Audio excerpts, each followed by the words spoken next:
Cette année, dans le cadre de mes interventions sur le terrain, j'ai rencontré une jeune fille mère. Elle avait 19 ans quand elle passait en classe de terminale et elle a eu une grossesse précoce. Elle m'a dit, la première fois que j'ai eu un rapport sexuel avec mon petit ami, je suis tombée enceinte. Ce jour-là, absolument rien n'était prévu et tout est allé si vite, on ne s'est même pas protégé. Quand sa grossesse a commencé par évoluer, elle avait honte de venir à l'école. Elle a dit qu'elle était restée à la maison pendant 3 mois parce qu'elle avait honte à cause du regard de l'entourage, des critiques, des moqueries et surtout des stigmatisations. Et par la suite, grâce à l'aide des personnes, de ses parents qui n'étaient pas du tout d'accord pour qu'elle abandonne l'école, elle a repris les cours, mais cette année, elle n'a pas pu obtenir son bac. L'année qui a suivi, elle a accouché, mais sa santé était devenue un peu fragile, du coup, elle n'a pas pu aussi obtenir son bac. Donc c'est l'année qui a suivi qu'elle a été au bac et elle a eu son bac. Donc elle a 2 filles aujourd'hui, elle est étudiante et le père des filles aussi est étudiant. Donc quand j'ai rencontré ces deux jeunes, ça m'a fait un peu de peine parce que je me suis dit on pouvait leur éviter ça.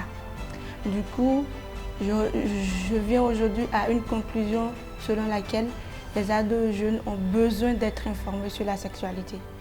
Les ados jeunes ont besoin de connaître toutes les informations sur la sexualité et avoir un accès constant aux services en droit et santé sexuelle et reproductive.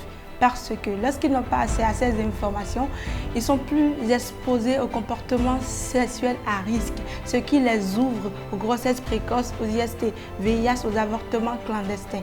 On sait tous que lorsque les jeunes sont en bonne santé, ils sont en mesure de travailler, de se concentrer sur leurs études, sur leur avenir, se construire une vie et participer au développement de leur pays. Et à la maison, il faut que la famille joue également un rôle parce que les parents souvent ne discutent pas des questions de sexualité avec les enfants. Il faut pouvoir venir à cette culture où les parents sont à l'aise de discuter et d'informer les enfants.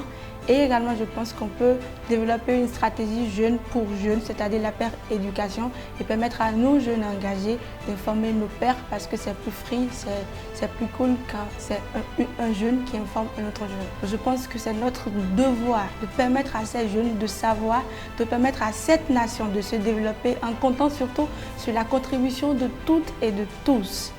Je dis, je veux savoir parce que c'est notre droit, parce que c'est mon droit. Aujourd'hui, c'est mon cri.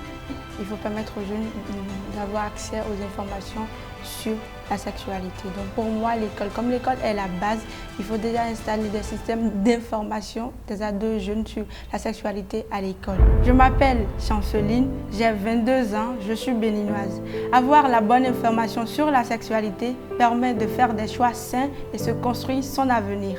Nous, les jeunes, on veut savoir.